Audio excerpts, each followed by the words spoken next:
एक दिन मेरी बेटी के स्कूल से कॉल आई। उसके टीचर ने कहा कि आप स्कूल फ़ौरन आए, आपसे बहुत ही ज़रूरी बात करनी है। टीचर की ये बात सुनकर मैं परेशान हो गई और फ़ौरन स्कूल की तरफ भागी। जब मैं स्कूल पहुंची तो टीचर ने अलमारी खोलते हुए मेरी बेटी की कापी निकाली, फिर उसमें से एक सफ़ा निकाल कर मेरे आगे रखने लगी। मैं आंखें फाड़े वो सारे सफ़ात बड़े गौर से देख रही थी, क्योंकि सभी सफ़ात पर एक ही मैं अपनी साबका ज़िंदगी पर नज़र दुराती हूँ तो मेरी रोंगटे खड़े हो जाते हैं और मैं सोचने लगती हूँ कि अगर खुदा की मुझ पर नज़र कर्म ना होती तो ना जाने मैं उस वक्त कहाँ होती और किस आजमाइश में मुब्तला होती। मेरा नाम फातिमा है। अपने वालिदैन की हम 3 ही औलादें थी। बड़ा भाई था और भाई से छोटी हम 2 बहनें थी। बहनों में मेरा नंबर दूसरा था। ऐसे तीनों बहनों भाइयों में सबसे छोटी थी। सबसे छोटी होने की वजह से माँ बाप की लाडली भी थी और शायद इसी लाड प्यार का नतीजा था कि मैं बड़ी तो हो चुकी थी। बचपन से जवानी की दहलीज पर कदम रख चुकी थी, मगर अभी तक मेरी फितरत में यही बचपना नहीं गया था। बल्कि मुझे आज भी अच्छी तरह याद है कि अब्बा अक्सर मेरी तरफ देखकर फिक्र में मुब्तला हो जाया करते थे और अम्मा से कहा करते थे कि फातिमा की माँ, ये लड़की क्या करेगी ससुराल जाकर, उससे कुछ समझाया करो। मगर अम्मा हमेशा अब्बा जी की ये बात सुनकर मुस्कुराया करती थी और कहा करती थी कि आप देखिएगा ससुराल जाकर अच्छी वाली हो जाएगी। ये जो लापरवाही और ये जो बचपना है ना, ये माँ बाप के घर ही होता है। जब कंधों पर जिम्मेदारी पड़ती हो तो सब लड़कियां खुद खुद समझदार हो जाती हैं। अब्बा के चेहरे से साफ ज़ाहिर हो रहा था कि वो मुतमईन तो नहीं हुए, मगर वो खामोश हो जाया करते थे। खैर, इसी तरह वक्त धीरे धीरे गुजर रहा था। मेरे बड़े बहन भाई की शादी हो चुकी थी और अब शादी की बारी मेरी थी। अम्मा रिश्ते देख रहे थे। मैं बहुत खुश थी। मुझे इस बात से कोई लेना देना नहीं था कि मैं रुखसत होकर ससुराल जा रही हूँ। शोहर के घर की जिम्मेदारी मेरे कंधों पर आ जाएंगी, इस तरह की मुझे कोई परवाह नहीं थी। मैं तो बस खुश थी कि शादी हो रही है। मेरे पास नए कपड़े होंगे, नए जूते होंगे, मेकअप का सामान होगा। बस मैं इन्हीं ही चीज़ों को लेकर बहुत ज़्यादा खुश थी। खैर, इसी तरह वक्त गुजरता रहा और देखते ही देखते मेरी शादी का दिन भी आन पहुंचा। माँ बाप की हजारों दुआओं में मैं रुखसत होकर अरियान के संग उसके घर आ गई। शादी के शुरू के दिन तो बहुत खूबसूरत थे। मैं बहुत खुश रहा करती थी और अपने दिल में सोचती थी कि शादी तो बहुत अच्छी चीज़ है। रोजाना नए कपड़े पहनो, साज संवर कर तैयार हो जाओ और किसी न किसी के घर दावत खाने के लिए पहुंच जाओ। बहुत मजा आ रहा है उस काम में तो। मगर फिर धीरे धीरे जैसे जैसे दावतों का सिलसिला खत्म हुआ, जिंदगी अपने रूटीन पर वापस आ गई, तो मुझे अंदाजा हुआ कि शादी तो वाकई एक बहुत बड़ी जिम्मेदारी है। खास तौर पर सास और ननदों के रवैये, यहाँ तो जरा जरा सी बात का ख्याल रखना पड़ता है। और मैं तो बहुत ही ज़्यादा लापरवाह तबीयत की मारी थी और अपनी इसी लापरवाही वाली तबीयत की वजह से आए रोज़ मुझे कोई ना कोई बात सुनने को मिलती थी, कोई ना कोई ताना सुनने को मिलता था। आए रोज़ मेरे घर में कोई ना कोई झगड़ा खड़ा हो जाता। शादी के 3 महीने बाद ही मुझे खबर मिली कि मैं माँ बनने वाली हूँ। मगर सच कहूँ तो ये मेरे लिए खुशखबरी की बात नहीं थी, क्योंकि 3 महीने के अंदर ही मैं अपनी सास और ननदों के रवैये से तंग आ चुकी थी। ना वो मुझे समझने के लिए तैयार थी और ना मैं इन्हें समझने के लिए तैयार थी। अब सोचती हूँ तो एहसास होता है कि मुझे अपना बचपना छोड़ना चाहिए था। मुझे शादी को संजीदगी से लेना चाहिए था, मगर मैं चंद ही दिनों में थक चुकी थी। मुझे ये शादी बोझ लगने लगी थी। मगर खैर, इसी तरह जब अपने वालिदैन के घर जाती तो अम्मी और अब्बा मुझे समझा बुझाकर वापस भेज देते। सबका और मेरा अपना भी यही ख्याल था कि गुजरते वक्त के साथ साथ सब कुछ ठीक हो जाएगा। इसी तरह देखते ही देखते 9 महीने का अरसा गुजर गया और मैंने एक बेटी को जन्म दिया। माँ बनने के बाद मैं बहुत खुश थी। ये एक अलग ही एहसास था। मगर दूसरी तरफ घर की फजा बहुत ही कशीदा हो चुकी थी। मेरी और मेरी सास नंदों के दरमियान तल्लुकात रोज बरोज खराब होते जा रहे थे। बात और मामलात संभलने की बजाय उलझते जा रहे थे। ये कशीदगी अब हम दोनों मियाँ बीवी के तल्लुकात में भी दरार पैदा कर रही थी। शुरू में मैं रियान मेरी बात को समझा करते थे, मेरा साथ दिया करते थे, मगर अब गुजरते वक्त के साथ साथ वो अपनी माँ और बहनों का साथ देते, उनकी बात मानते। अब हर गलती पर वो भी मुझे ही डांटते, मुझे समझाने की कोशिश करते। इस तरह करते कराते 1 साल का अरसा मजीद गुजर गया। अब मेरी बेटी 1 साल की हो चुकी थी, मगर नहायत कोशिश के बावजूद भी मेरे तल्लुकात अपने ससुराल वालों के साथ अच्छे ना हो सके और फिर बिल आखिर बात तलाक पर जाकर खत्म हुई। रियान ने मुझे तलाक दे दी और मैं अपनी 1 साला बेटी को लेकर अपने वालिदैन के घर वापस आ चुकी थी। मेरी तबीयत में लापरवाही इस हद तक थी कि अपनी इसी तलाक पर उस वक्त मैं शुक्र अदा कर रही थी। मैंने दिल ही दिल में कहा, चलो शुक्र है जान छूटी। आए रोज़ की मुसीबत से अब मैं जो ये समझ रही थी अपनी बेटी को लेकर माँ बाप के घर जाऊंगी और मेरी ज़िंदगी में सुकून आ जाएगा, मगर ये भी मेरी गलतफहमी थी। 4 दिन के अंदर ही मुझे अंदाज़ा हो चुका था कि सुकून यहाँ भी नहीं आएगा, क्योंकि वहाँ मेरी भाभी और उसके बच्चे मौजूद थे। जैसे ही मैं अपनी बच्ची को लेकर वालिदैन के घर पहुंची, वहीं भाभी जो पहले मेरे आने पर मेरी खूब खिदमत किया करती थी, अब उसने आंखें माथे पर रख ली थी। अपनी बेटी रुबीना के साथ वालिदैन के घर मैंने 4 साल गुजारे, मगर ये 4 साल भी इसी तरह गुजरे जैसे कि मैं किसी सूली पर लटकी हुई हूँ। आखिरकार 4 साल मेरे माँ बाप ने मुझे समझाने बुझाने और मनाने में गुजार दिए थे। मेरे माँ बाप का कहना था कि तुम्हें दूसरी शादी कर लेनी चाहिए, क्योंकि ये घर अब हमारा नहीं है। हम तो 4 दिन के मेहमान हैं, आज हैं कल चले जाएंगे। उसके बाद ये घर तुम्हारे भाई और भाभी का है और अभी हमारे जीते जी तुम्हारी भाभी ने आंखें माथे पर रखी हुई हैं और हमारे बाद वो तुम्हारे साथ क्या सलूक करेंगी तो सोचो उस बारे में। बिल आखिर 4 साल के दौरानिए में ये बात अच्छी तरह समझ चुकी थी और मुझे खूब अंदाज़ा हो चुका था कि मुझे माँ बाप की बात मान लेनी चाहिए। लिहाजा मैंने दूसरी शादी के लिए हाँ कर दी, मगर दूसरी शादी के लिए मेरी एक शर्त थी कि मैं अपनी बेटी को भी साथ लेकर जाऊंगी। मुझे ऐसा शख्स मिल चुका था जो पहले शादीशुदा था, मगर पहले बच्चे की पैदाइश और शबीर की बीवी और बच्चा दोनों वफात पा चुके थे। शबीर और उसके घर वालों के इस बात पर कोई इतराज़ नहीं था कि मैं अपनी बच्ची को साथ लेकर आऊँगी। जो चंद हफ्तों में ही मेरा रिश्ता शबीर के साथ आ गया और मैं एक बार फिर दुल्हन बनी। इस दफ़ा रुखसत होकर मैं शबीर के संग उसके घर आ गई। मेरी बेटी रुबीना अभी मेरी अम्मा के पास थी। अम्मा ने कहा कि शादी के हफ्ते 2 हफ्ते बाद तुम उसके साथ ले जाना, शबीर के साथ वक्त गुजारो तो पता चला कि बहुत ही अच्छा इंसान है। शादी के 1 हफ्ते बाद मैं अपनी बेटी रुबीना को अपने पास लिया और ये देखकर मुझे बहुत खुशी महसूस होती थी कि शबीर मेरी बेटी से बहुत ज़्यादा प्यार करता था। उसने कभी भी मेरी बेटी के साथ कोई फ़र्क नहीं किया था। शबीर का अपना अलग से घर मौजूद था। शादी के लिए वो अपने वालिदैन के घर में आया था, लेकिन जहाँ वो नौकरी करता था कंपनी की तरफ से उसे एक घर मिला हुआ था। शादी के 1 महीने बाद ही हम दोनों मियाँ बीवी मेरी बेटी के साथ इस घर में शिफ्ट हो चुके थे। शबीर के साथ मेरी ज़िंदगी नहायत ही इत्मीनान और पुरसुकून गुजर रही थी। सच कहूँ तो मैं बहुत ज़्यादा खुश थी। शबीर के साथ जो मेरी ज़िंदगी गुजर रही थी, ये वो ज़िंदगी थी जो मुझे पसंद थी। ये वो ज़िंदगी थी जो मैं जीना चाहती थी। आए रोज़ हम दोनों किसी न किसी पार्टी में मदो होते थे। शबीर का सोशल सर्कल इतना बड़ा था और धीरे धीरे मेरी भी बहुत सी नई सहेलियाँ और दोस्त बन रहे थे। हमारे घर में भी हर 10 दिन बाद एक बड़ी पार्टी अरेंज की जाती थी। घर में नौकर चाकर थे, 2-2 गाड़ियां थी, हर तरफ पैसे की रेल पेल थी, किसी चीज़ की भी कोई कमी नहीं थी। और सबसे बड़ी और मज़े की बात यह थी कि कोई भी रोक टोक करने वाला नहीं था। शोहर शबीर वो तो इतना अच्छा इंसान साबित हुआ कि उसे तो मेरी किसी बात से कोई गिला ही नहीं था।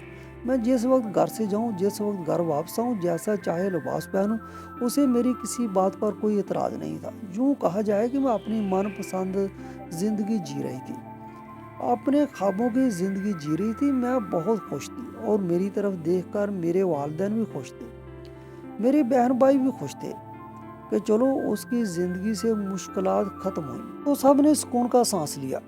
मैं अपनी बेटी को स्कूल में दाखिल करवा चुकी थी। घर में 3 मुलाजमाएँ थीं जो बेटी की देखभाल भी करती थी। मेरे और शबीर की शादी को 1 साल होने वाला था, मगर अब तक मैंने बच्चा पैदा करने का फैसला नहीं किया। मैंने शबीर से साफ और वाज़ेह अल्फाज में कह दिया था कि मैं फ़िलहाल अपनी ज़िंदगी एंजॉय करना चाहती हूँ और वो भी मेरी खुशी में खुश था। इस तरह बहुत इत्मीनान से वक्त गुजर रहा था। एक दिन मेरी बेटी स्कूल से मुझे कॉल रिसीव हुई। प्रिंसिपल ने कहा, आप रुबीना की वालिदा बात कर रही हैं? मैंने कहा, जी जी बिल्कुल, मैं रुबीना की माँ हूँ। उन्होंने कहा, मैं आपसे एक बहुत ही ज़रूरी बात करनी है, कल आप 10 बजे ऑफिस पहुंच जाइएगा। मैंने कहा, ठीक है। प्रिंसिपल की ये कॉल सुनने के बाद मैं कुछ परेशान हो गई थी। इसी दौरान मैंने टीवी देखते हुए अपनी बेटी पर एक नज़र डाली। वो खामोशी से कार्टून देखने में मसरूफ थी। आखिर प्रिंसिपल ने मुझे कॉल क्यों की? इन्हें मुझसे क्या बात करनी होगी? मेरी बेटी तो अभी बहुत छोटी क्लास में है, पढ़ाई का तो कोई मामला हो ही नहीं सकता, क्योंकि मेरी बेटी बहुत अच्छे टीचर से ट्यूशन भी पढ़ती थी और फीस तो हम हमेशा एडवांस में जमा करवा दिया करते थे। फिर आखिर ऐसी क्या बात हो सकती है? यही सोचते सोचते मैं रात को अपने बिस्तर पर सोने के लिए चली गई। सुबह 9 बजे मेरी आँख खुली, देखा तो मेरी बेटी स्कूल जा चुकी थी और शब्बीर भी अपने ऑफिस जा चुके थे। मैंने मुलाजमा से नाश्ता तैयार करने को कहा और खुद नहा धोकर एक अच्छा सा लिबास पहना और तैयार हो गई। तैयार होकर मैंने नाश्ता किया और ड्राइवर को साथ लेके स्कूल पहुंच गई। हाफिज प्रिंसिपल के पास पहुंची तो उन्होंने मुझे बैठने का इशारा किया और इंटरकॉम उठाकर रुबीना की टीचर को ऑफिस में बुलाया। मैं दुआ कर रही थी कि या अल्लाह सब कुछ खैरियत हो। न जाने क्यों मेरा दिल बुरी तरह से घबरा रहा था। प्रिंसिपल ने मुझे पानी का गिलास पेश किया। रुबीना की टीचर अभी ऑफिस में नहीं आई थी कि प्रिंसिपल ने मुझसे कुछ सवाल जवाब शुरू किए। वो कहने लगे कि आप रुबीना की सगी माँ हैं। मैंने हैरत से उसकी तरफ देखा। मजीद सवाल करने लगे। उसी दौरान रुबीना की टीचर ऑफिस में दाखिल हुई। सलाम कहने के बाद वो भी मेरे बराबर वाली कुर्सी पर बैठ गई। मैंने अपना तारुफ कराया, बताया कि मैं रुबीना की वालदा हूँ। तो उसने भी बताया कि मैं रुबीना की टीचर हूँ। मैंने उनसे पूछा कि कहीं आपने मुझे किस लिए ऑफिस में बुलाया। टीचर ने एक नज़र प्रिंसिपल की जानब देखा और कहने लगी कि आप रुबीना की वालदा हैं, क्या बता सकती हैं कि आपकी बच्ची को क्या परेशानी है? क्या घर में आप दोनों मियाँ बीवी लड़ते झगड़ते हैं? मैंने कहा बिल्कुल भी नहीं, हम बहुत प्यार मोहब्बत से रहते हैं। मगर आप ये सवाल क्यों कर रही हैं? मैंने फौरन जब अपना सवाल किया तो टीचर कहने लगी इसलिए कि आपकी बेटी किसी उलझन और परेशानी का शिकार है। टीचर की जो बात सुनकर मेरे चेहरे पर परेशानी फैल चुकी थी। मैंने उलझते हुए उनसे एक और सवाल किया, क्या कहा? कैसी उलझन? आपकी बात को समझी नहीं। तभी टीचर ने कहा कि हम आपको एक चीज़ दिखा दूँ जिससे मुझे ये अंदाज़ा हो रहा है कि आपकी बेटी के दिल में कोई बात है, कोई डर या खौफ, जब किसी उलझन का शिकार है। अब खुद देख लीजिए। फिर टीचर ने मेरे सामने मुख्तलिफ सफ़ात रखना शुरू किए। एक सफ़ा, फिर दूसरा, तीसरा, इस तरह काफ़ी सारे वो सफ़ात थे जिन पर रुबीना ने ड्राइंग बनाई थी। मैं उन पर फैले इन तमाम सफ़ात को देखकर हैरान लगा। मुझे ऐसे महसूस हो रहा था जैसे मेरा दिल किसी गहरी खाई में डूबता चला जा रहा, क्योंकि वो सफ़ात चीख चीख कर एक कहानी बयान कर रहे थे। मगर मेरा दिल मानने को तैयार नहीं था। क्या ये कहानी सच्ची भी हो सकती है? नहीं, ऐसा नहीं हो सकता। मेरे दिल से मुसलसल जी आवाज़ आ रही थी। इन सफ़ात पर रुबीना ने ड्राइंग बनाई हुई थी। हर सफ़े के कोने में एक औरत मर्द हाथों में हाथ डाले हंसी खुशी खड़े थे और दूसरे कोने में एक मर्द एक बच्ची के साथ खड़ा था। जहाँ वो मर्द बच्ची के साथ खड़ा था वहाँ रुबीना ने इस मर्द के लंबे लंबे नाखून और उसके बड़े बड़े बाल और डरौने से दांत बनाए हुए थे। अब टीचर और प्रिंसिपल फिर से मेरी तरफ सवाली नज़र से देख रही थी। टीचर ने फिर सवाल किया, कहने लगी बताएं मैम ये क्या है? हमने रुबीना से बात करने की बहुत कोशिश की, उसे पूछने की कोशिश की आखिर ये फ़र्क किस लिए है। सफ़े के कोने में उसने अपनी माँ बाप को हंसी खुशी एक साथ खड़े दिखाया, जबकि उसी सफ़े के दूसरे कोने में रुबीना के साथ जो मर्द खड़ा है वो एक डरावने रूप में है। ऐसा क्यों है? क्या रुबीना के वालिद उसे मारते पीड़ित हैं? मैंने कहा नहीं, बिल्कुल भी नहीं। शब्बीर तो उसे बहुत प्यार करता है। तब मेरे दिल में एक ख्याल आया। इस ख्याल को फ़ौरन मैंने प्रिंसिपल और रुबीना के टीचर के सामने खोल कर रख दिया। मैंने इन्हें बताया कि रुबीना के वालिद उसके सगे बाप नहीं है, ये मेरी दूसरी शादी है, ये रुबीना को सतीला बाप है। मेरी ये बात सुनकर रुबीना की टीचर और प्रिंसिपल दोनों चौंक गए और कहने लगी फ़ौरन अपनी बच्ची पर तवज्जो दीजिए और इस बात की गहराई को समझने की कोशिश कीजिए कि आखिर आपकी बेटी क्या कहना चाहती है, क्योंकि ये ड्राइंग्स और ये 10 से 15 सफ़ात चीख चीख कर बता रही हैं कि बच्ची कुछ कहना चाहती है, बच्ची किसी उलझन किसी परेशानी का शिकार है और जो उलझन क्या है ये पता करना माँ बाप का काम है। मैं इस कदर सदमे में थी कि मैं कोई जवाब ना दे सकी। तभी प्रिंसिपल अपनी जगह से उठी और मेरे पास आकर कहने लगी, देखें नाजिया मैम, अगर आप कहें तो हम आपको किसी अच्छे से साइकियाट्रिस्ट का बता देते हैं। अब रुबीना को लेकर इसके पास जाएं। बच्ची के दिलो दिमाग में जो भी उलझन है साइकियाट्रिस्ट उसे निकाल लेगी। मैंने कहा ठीक है, मगर पहले मैं खुद कोशिश करती हूँ। मैं उसकी माँ हूँ, मुझे यकीन है कि उसके दिल में जो भी बात होगी वो मुझे बताएगी, मेरे साथ शेयर करेगी। उस दिन मैं अपनी बेटी को 11 बजे ही स्कूल से घर ले आई। घर वापस लौटी तो देखा कि घर में कोई भी नहीं था। शब्बीर के घर आने जाने का कोई ख़ास वक्त मुकर्रर नहीं था। मैं अपनी बेटी को लेकर सीधी अपने कमरे में आ गई और मैंने उसे बहुत प्यार के साथ समझाया कि मैं उसकी माँ हूँ, मैं उसके लिए कुछ भी कर सकती हूँ। और हल्के हल्के समझाते समझाते मैंने उसे पूछा, क्या तुम्हें पापा से डर लगता है? वो खामोश नज़रों से मेरी जानब देखने लगी। मैंने फिर एक और सवाल किया और कहा कि पापा तुम्हें अच्छे लगते हैं? अब भी उसने कोई जवाब नहीं दिया। मैंने अगला सवाल किया कि पापा तुम्हें प्यार करते हैं? वो भी खामोश थी। फिर मैंने उसे कहा कि क्या पापा तुम्हें तंग करते हैं? तुम्हें उनसे डर लगता है? وہ کچھ دیر خاموش نظروں سے میری جانب دیکھتی رہی اور پھر اس نے دھیرے سے ہاں میں سر ہلا دیا۔ یہ دیکھ کر میرا دل جیسے کسی نے مٹھی میں جکڑ لیا تھا۔ تکلیف کی شدت سے میری آنکھوں میں آنسو آ چکے تھے۔ کاش کہ یہ سچ نہ ہوتا، کاش شبیر ایسا انسان نہ ہوتا، مگر یہی حقیقت تھی۔ پھر اس کے بعد میں نے اپنی بیٹی کو اپنے ساتھ رکھنے لگی۔ دن رات میں سائے کی طرح اس کو ساتھ رہتی تھی، اور چند دنوں کے اندر ہی جب بیٹی کے ساتھ رہنا شروع کیا تو مجھے پتہ چلا کہ شبیر روزانہ رات کو میری بیٹی کے کمرے میں جاتا تھا اور اس کے ساتھ نازیبا حرکتیں کرنے کی کوشش کرتا تھا، مگر وہ بچی ڈر جاتی تھی۔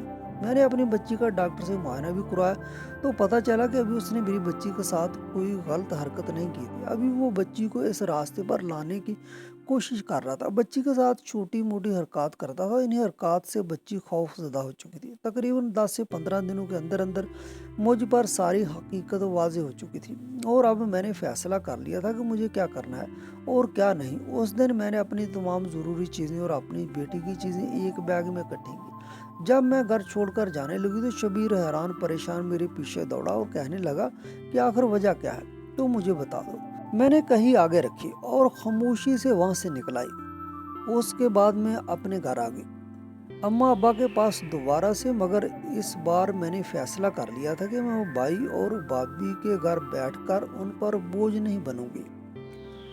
میں نے اپنے ماں باپ کو صاف الفاظ میں بتا دیا کہ مجھے آپ کی جائیداد میں سے اپنا حصہ چاہیے۔ یہ دیکھ کر بھائی اور بھابھی کے ماتھے پر تو بال پڑ چکے تھے، مگر اب یہ میری اور میری بیٹی کی زندگی کا سوال تھا، میری بیٹی کے مستقبل کا سوال تھا۔